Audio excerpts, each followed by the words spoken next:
Good day to you, Guyana, and welcome to Facing the Nation. I am Malika Ramsey. Thank you very much for joining us again this week for another informative program. But I can tell you today's edition of Facing the Nation is a shorter edition than usual. One of the reasons for that is because, of course, you know, when you plan, especially when you're dealing with some governmental officials or the heads of certain agencies, things come up and plans may have to be changed and plans would have to be adjusted. Today, we should have been having a conversation with the Commissioner of the Guyana Lands and Surveys Commission, Mr. Trevor Ben, but unfortunately, Mr. Ben has had to travel to Linden today, of course,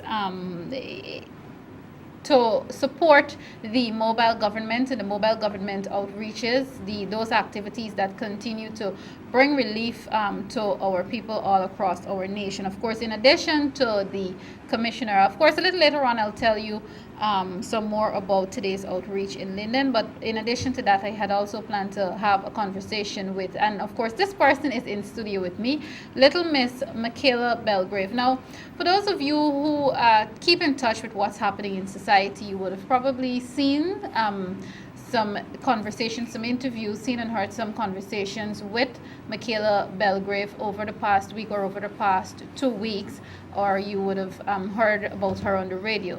Now, this is a young lady who recently received her results from the National Grade 6 assessment.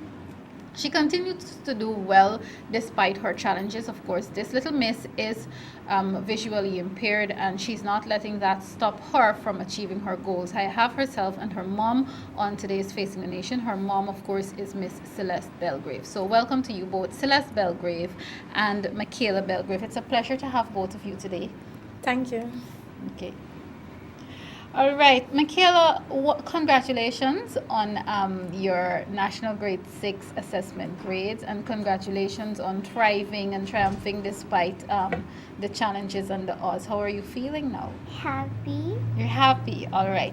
So I know you attended the St. Agnes Primary School. What school are you going to be attending? What secondary school will you be attending?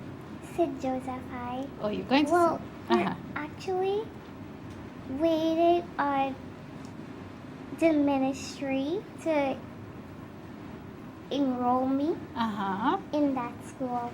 All right, great. Well, I hope you're enrolled soon, so that, and is St. Joseph your dream school?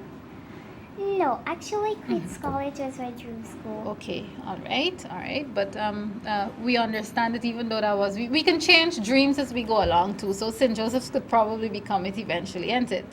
Yeah. All right, great. I'm going to talk to you a bit some more. Mom, tell us, what's happening? I know she did say that she's waiting to be enrolled and so on in St. Joseph's. What's happening? Well, we have to get a transfer because she got 459. Mm-hmm. But we have to get a transfer to school near to the unit, to the blind and visually impaired. Okay, all right. So we're waiting on her uncle to go into the ministry. Okay, all right.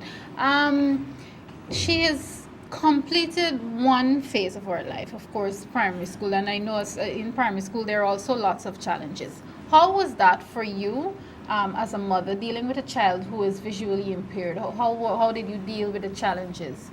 First of all, she's not visually impaired. Mm-hmm. Visually impaired means that you have a little sight. Mm-hmm. She's completely blind. Completely blind. All right. Yes, she's completely blind. Mm-hmm. It's I wouldn't say a challenge because you can overcome challenges. So we just go with the flow. We never treated her like a blind person from day one. Great. So great. It wasn't really no big challenge for me because she's my first child, but she did everything as a normal child. She might not able to do certain things. She might be limited to certain stuff, but she done for fairly okay for a blind child. Okay, all right. Michaela, what are some of the things that you like to do? This is apart from school, of course. Sing. You like to sing, Dance. And make craft. Make craft? Yeah. All right. And also like to swim. Oh, perfect. You're a good swimmer? You consider yourself a good swimmer? Well, a couple Saturdays ago, I was in the deep. Okay. All right. How do you have a lot of friends in school? Do you make a lot of friends?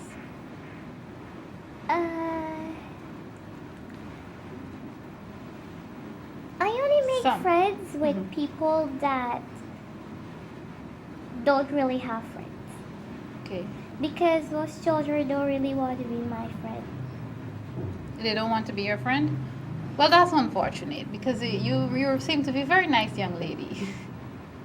So let's talk about a bit some more in terms of how was she able to write her exams, not only the national grade 6 exams, but generally how was she able to write exams and how was she able to cope with those matters. Well, first of all, she has to get help from the same unit for the blind. Mm-hmm. Without them, we don't know what will happen. But she have to get help from day one. She's in first time into school, that which is nursery. She had to get them. They would she would be in the normal classroom. First of all, she would listen to the things them that the teacher would be teaching. So if they ask her a question, she would able to answer. But only thing she cannot write it. But she would able to answer them if they ask her questions. The unit now, the teachers at the unit, only one teacher was with her from day one. Mostly is Miss Vanessa King. She was there from day one. She would make sure go to the class, make sure she get her notes for her, try as much as possible to do it and break it down so she can understand it more. In nursery school, like if they're doing things like I would say, for example, they're doing F is for fish. The teacher would draw the fish and would make the aid in such that she can feel the fins of the fish. Of the fish, okay. Yes, that is hard. But that Yes, teacher was it is. determined to work with her. They have a special machine that they would draw the diagrams. But she get older, it's more hard work. The teacher would draw the diagrams like the map with the 10 regions, 10 administrative regions. Then she would draw another map with another set of things on it. Then she might draw another map with another set of things. So she have to have these different maps so Michaela can note and feel. The machine would raise the diagrams. So Michaela would able to feel the stuff. Well, what happened with most of her exams, we didn't get to do that. So it was a bit challenging. In grade 4, I think we got the machine in grade 4. Yes, we had it because they had a bit challenge, not bit, a lot challenges with her doing the grade 4 exam. The teacher did some of the examination. The person that working with the grade 4 exam didn't want the teacher to go in the exam room. But the teacher said she don't want to go in the exam room. She only wanted to see the person that is scribing for Michaela to show them the stuff to work with Michaela in case these things happen. Well, they didn't want her to do that. And the teacher came. Well, I didn't go away from the school. At that time, the unit was at St. Rose's. So I stayed at St. Rose's at the unit with some other teachers. I saw the teacher coming down. She was crying. So I said, Miss, what happened? She said, they don't want her to go and tell the teacher how to work with Michaela. And this teacher is not Michaela's mom, but she came down in tears. Yeah, so she felt it. It Yes. really is. Yes. It really was a heart-rending situation. So I called some people from the ministry, and they were like, Michaela have to get the aids. I said, well, they're not allowing us to pass. I said, well, if they're not allowing us to pass, to get the aid to the person, let my daughter come downstairs. The exam finish. During that space, my husband, somebody called him and tell him what was happening, because I tell them I'm going for my daughter. Because I got real angry. I said, I'm going for my daughter. Let the exam finish. Whatever happen. She's not going to write the exam. That was a national grade 4. I said, I had enough. Eventually, my husband came and he said, don't collect her. I said, no, I'm collecting my child. He said, Celeste, just give me a couple of minutes. Let me work this out. I said, okay, you got half an hour. I was serious. You had half an hour. You went to the ministry. I think he went to the examination department, yes, at QC. And he got on to Miss Kadir, and Miss Kadir told him what to do. He came back, and he told Miss to go up with the aides. He, Miss, and the aides, and everybody went upstairs. And this is how Michaela got her aides to write her exam. Well, that in itself is a challenge that, you seem to have dealt with it well, and you have triumphed in terms of that challenge. Yes. Okay, viewers, if you're now tuning in, this is Facing the Nation. Today I began the program by chatting with Miss Mekyla Belgrave and her mom, Celeste Belgrave. Michaela, of course, earlier I said visually impaired because we try to use the medical terms or the accepted terms in society, but of course her mom has informed that she's not visually impaired, she's completely blind. And the reason I chose to have Michaela on today because I think she's a really good example, not only for people who are visually impaired or people who are completely blind, but for people who have every single sense, because sometimes we have these things, we have eyes to see, ears to hear, feet and hands, and we take these things for granted. And if this is a very tender age, she just completed the National Grade 6 assessment, and if at this age, she is so positive about life and everything that's happening around her despite being completely blind, I think this is a perfect example for us to use, to push us and propel us into greatness and so on in society. Celeste, it's unfortunate that I have to take you back to, this journey. When did you discover, because of course I was reading and I saw a previous interview with Michaela, and I understand that you discovered that she was blind as a child, you discovered that she was blind as a baby. Let's talk about that journey for you and how you discovered it and so on. Well, the first challenge is that when you give birth to a baby, they look at the baby, they look at the mother, and they would send us home like the next day once the baby defecate and the baby urine. That didn't happen to me.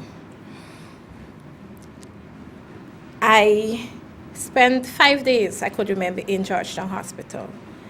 And my mom kept asking them what was happening, what was going on, my mother-in-law, and all they keep saying is that the child born with coal in the eyes. Nobody could give us an answer. Eventually we got discharged. They said the coal gone. Eventually we got discharged. That was like 5 days after giving birth. Well, 5 days after giving birth, and no doctor nor no nurse can give you an answer. Your family tends to get frustrated. And then being her being the first grandchild, okay, you could imagine. My mom got frustrated. My mother-in-law at that time, but she was alive, she got frustrated. Her father, the uncles, everybody, the aunts, everybody got frustrated. Eventually we came home. When she was about like 7, 8 months, we started seeing some signs in her eyes would go and come. A glassiness over the left eye. It would go and come. One time it would be present whole day, next time it would be present like half of the day. And my mother-in-law said that's not something natural. Let me take her to an eye specialist. We took her to an eye doctor, several eye doctors, as a matter of fact.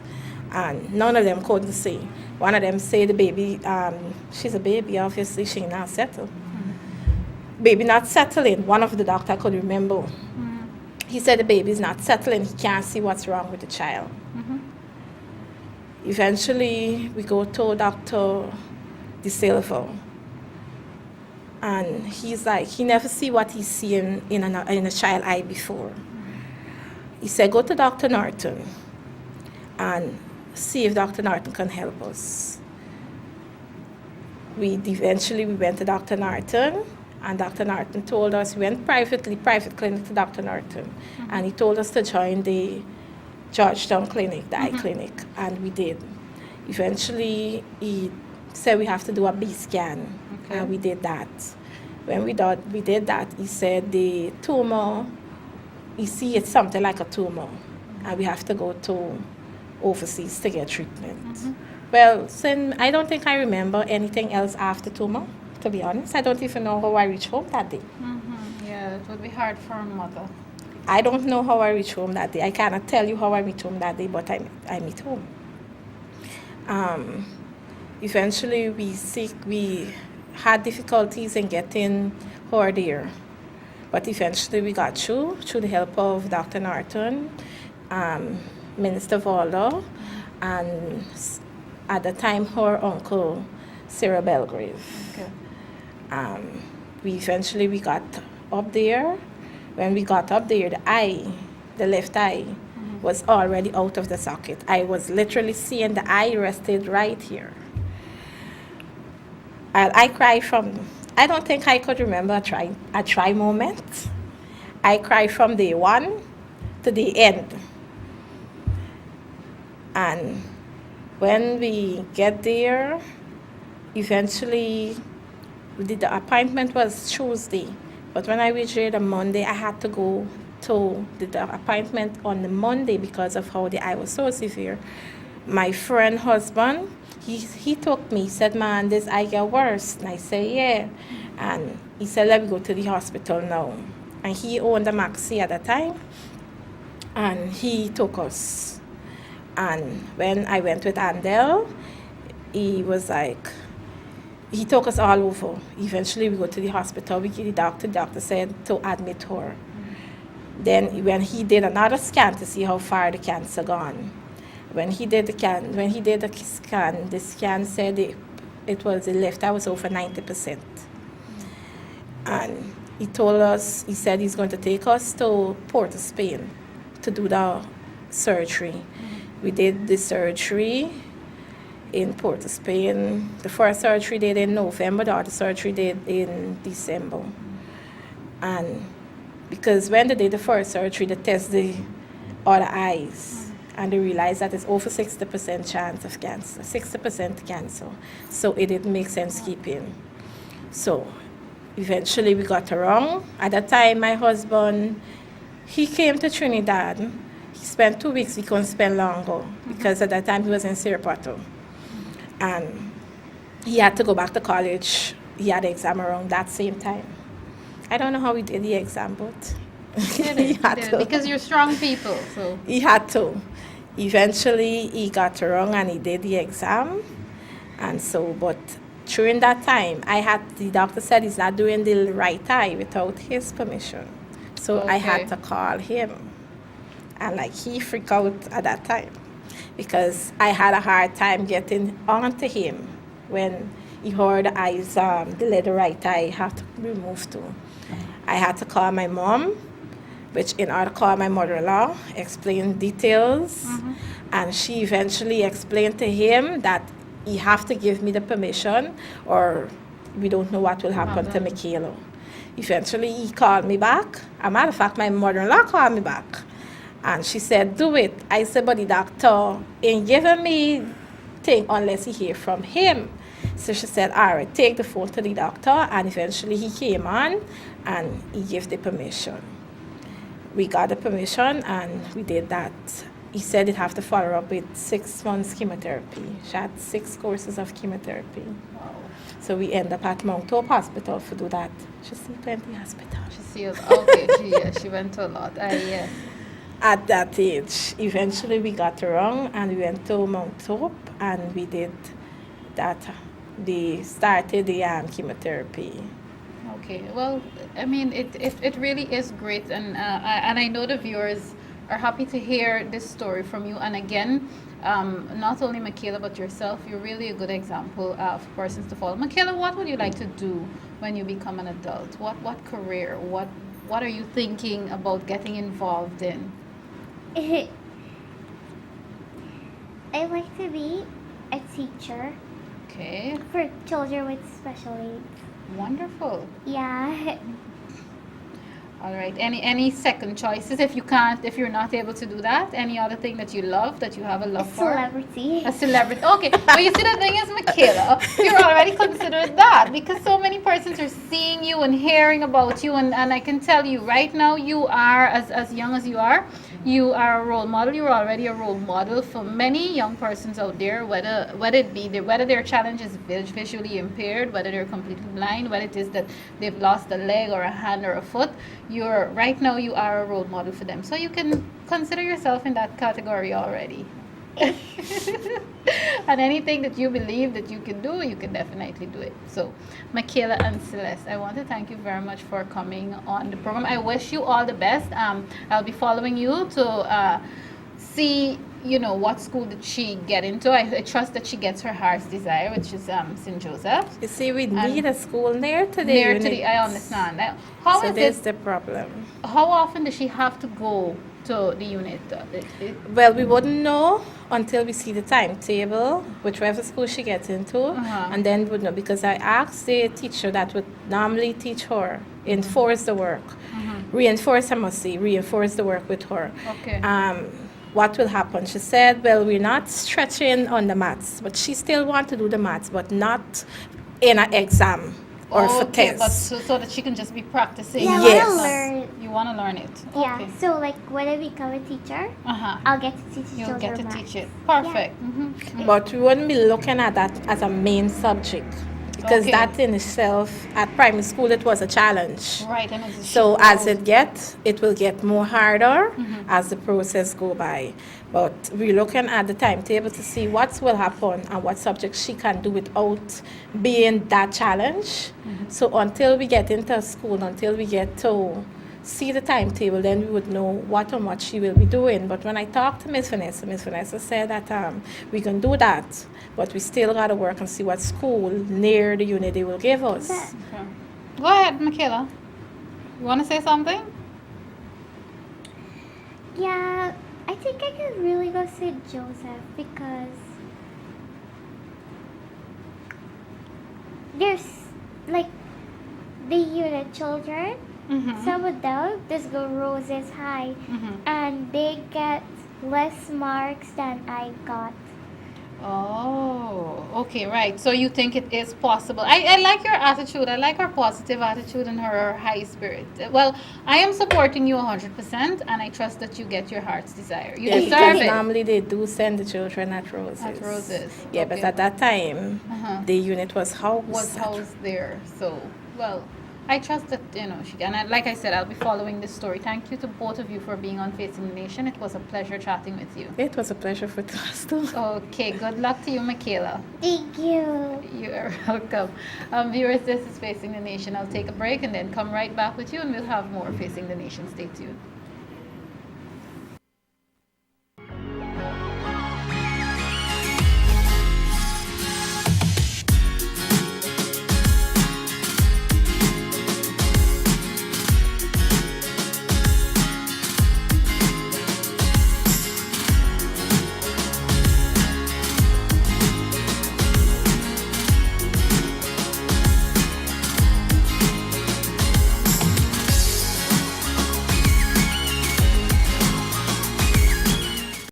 Okay, viewers, thank you very much for staying tuned to Facing the Nation today. I did promise you somewhat of a shorter version of our program today. Well, the first time ever.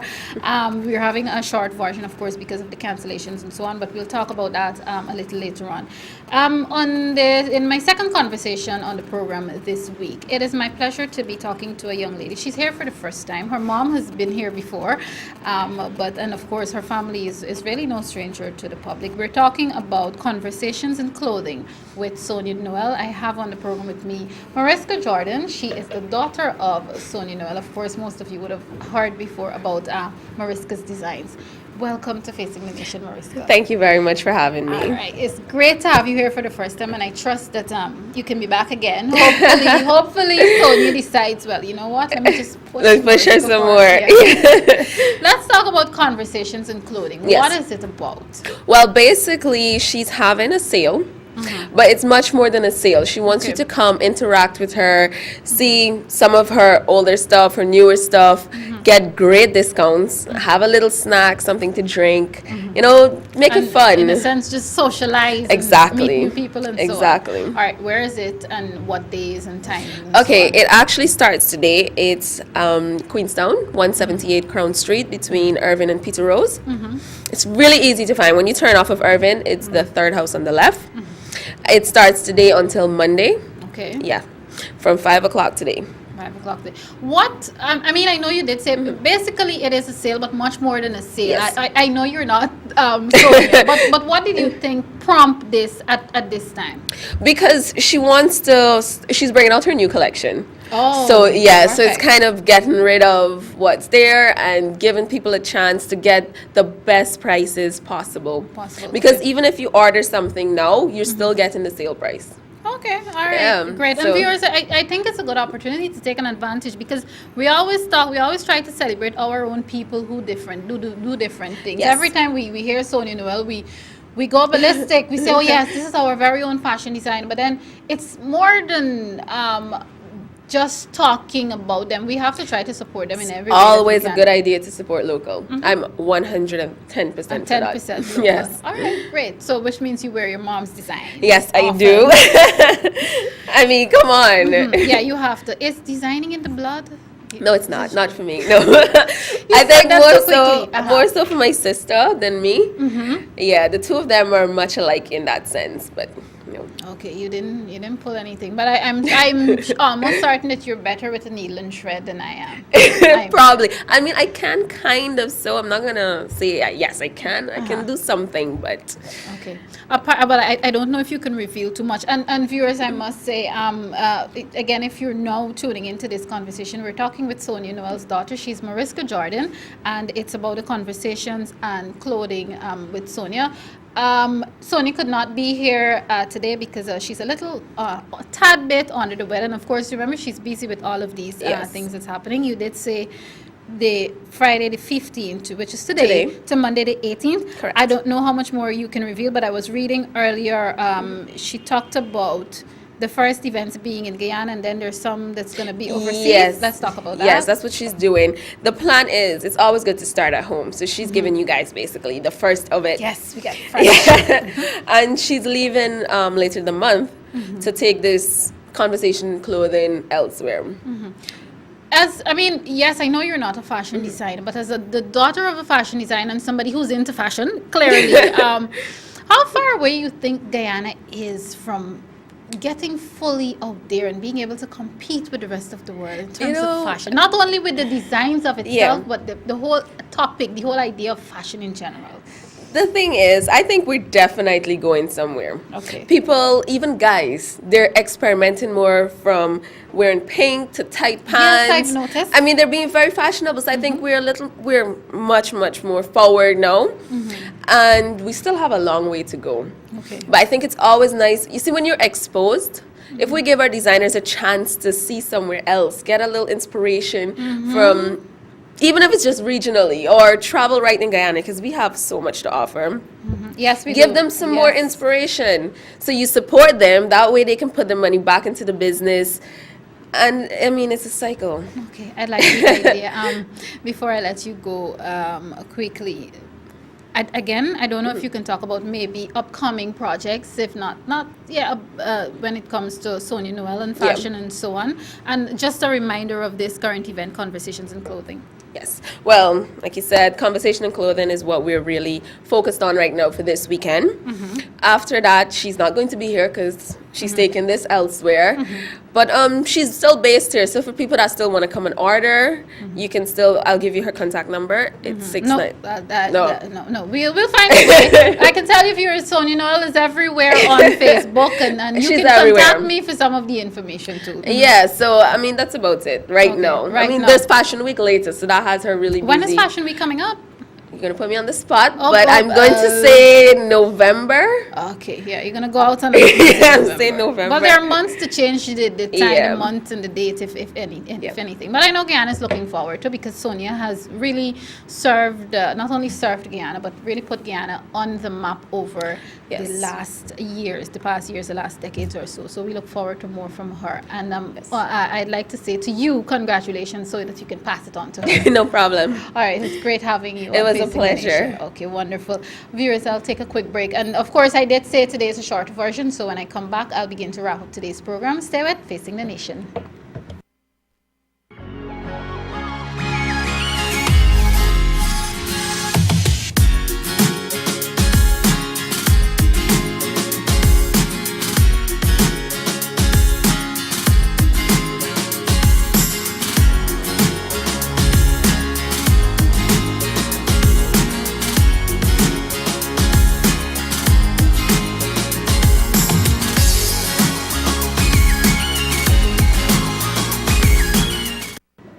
Okay, it's just about that time where I wrap up with you today. For those of you who are probably now joining and wondering what's happening, why is Malika coming off almost an entire 30 minutes earlier?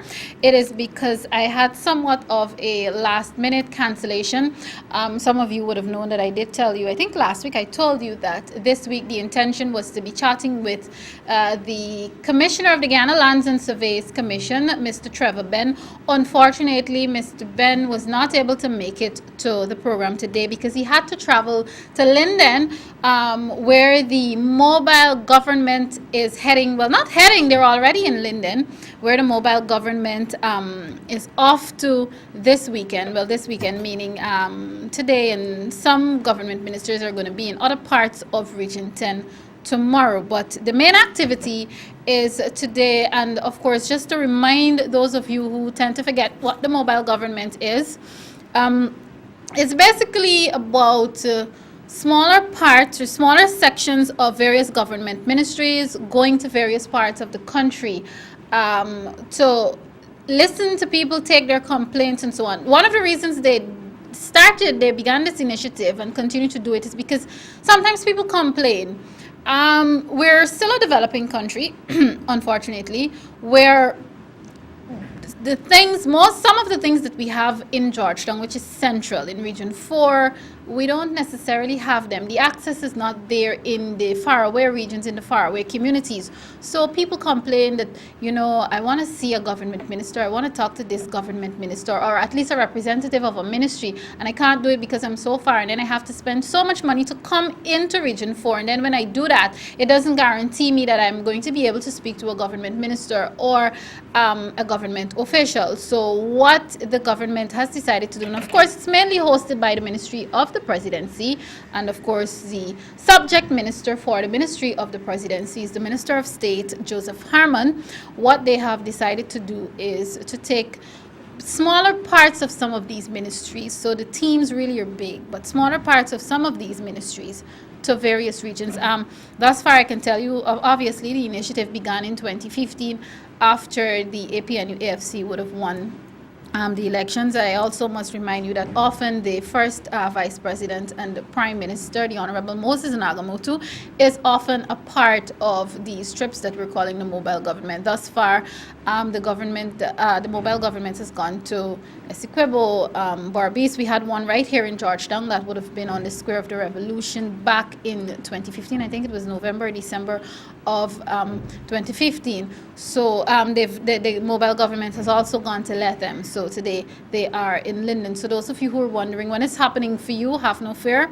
It will definitely happen. But again, sometimes we like to say Guyana is a small country, but physically it really is a big country, and there's still some places that we have infrastructural issues, so it is not easy to get to various communities that you want to get to on a daily basis. But of course the effort is being put into it, and they're really working. So I've said all that to say that is the reason I had the cancellation today. Again, the commissioner of the Ghana Lands and Surveys Commission should have been here today, but we're going to try to have him a little later on, maybe in the month, because it really is important that we hear from the Ghana Lands and Surveys Commission and see what's going on, what their roles really are. Because again, it's interesting in our nation that we only tap into these entities or to these organizations or institutions when something comes up, whether it be personal or professional business. We only remember these organizations when that happens. And we should try to be really au fait with almost everything that's going on in our country, every organization, their roles, their functions, and so on. So I promise to later on in the month, if not this month, August month, to have Mr. Trevor Ben on Facing the Nation. And of course, all that in one. I also told you about the mobile government that's currently ongoing as we speak, so I don't have to remind you about that. Once again, I'd like to thank both guests, especially little Mekyla Belgrave. And I'm going to stress this again. Please use Miss Belgrave, little Miss Belgrave. I mean, she's only 12 years old. Use her as an example. She's 12 years old, and she doesn't know what certain materials look like. Just imagine yourself, go into her world. Just do it for 5 minutes. not and this is I'm asking people who would have had their sight their entire lives, just try to go into her world for 5 minutes and see how difficult it is. And she's not trying to give up. I mean, she's young, she's still so innocent, and no doubt she's gonna have challenges as she grows. She's gonna have challenges, she's gonna become an adult, and the challenges will be there. But because of this solid foundation that she's getting, and the fact that as a young woman she's so strong and so confident in herself and so firm on what she wants, because she's telling you that she wants to go to St. Joseph's, and listening to her, she's not even considering anything else, knowing that, you know, at such a tender age she's completely blind and she knows exactly what she wants, and she's focused. If she can do it, any other person can do it. And as I said to her, I know there are young persons, little girls, even some people older than her, will probably use her as an example to say, well, if this young lady can be so strong and, you know, and such an inspiration, why can't I do it, and why can't I live and, you know, move on and try to ensure that I make something of myself and make something of my life.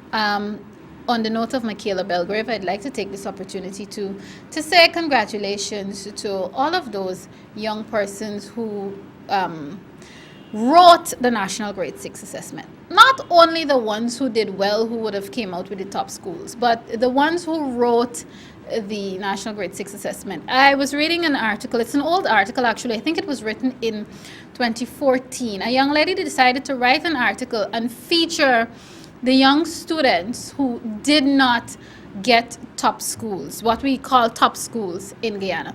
And it was really interesting reading those articles, those stories in that particular article, because the headline said, I think it was, children who did not get top schools have dreams too. And I think sometimes we forget that. I know of many persons who are doctors, attorneys today, who have their own businesses, very successful businesses too, and they may not have gone to Queen's College or President's College. And mind you, viewers, I'm not trying to take the credibility away from those schools, but what I'm saying, there are persons who are walking around in society who have done well for themselves, and they wouldn't have attended the President's College or Queen's College or St. Rose's, Saints, Bishops. You know, these are the schools that we dub the top schools in our society. So I'm saying all of that to say I'd like to congratulate all of them who made it to grade 6 and were able to write those national grade 6 assessments, and to remind you parents that it is not only about the academics, what you can write on paper or what you can go into the exam and write. Try to ensure that your children are completely rounded. I remember, God rest her soul, the former and of course the late Deputy Speaker, Mrs. Deborah Baker, once said, I think it was in 2013 after those results were revealed by the Ministry of Education, she did say that, you know, it is time for us to not only focus on, even when the CXC grades come out, we hear of and it's good, we congratulate you, we hear of these students, these children getting 12 and 13 and 14 subjects and 14 grade 1s, and it is good, it is impressive. It tells me that you have control, you have a handle on what you learn in the book, what you read, it tells me that you can handle pen on paper, but then life is about more than that. So parents, ensure that your child or children are well-rounded. Nothing is wrong with a child writing 7 subjects, even 6 subjects, 8 subjects. Nothing is wrong with that.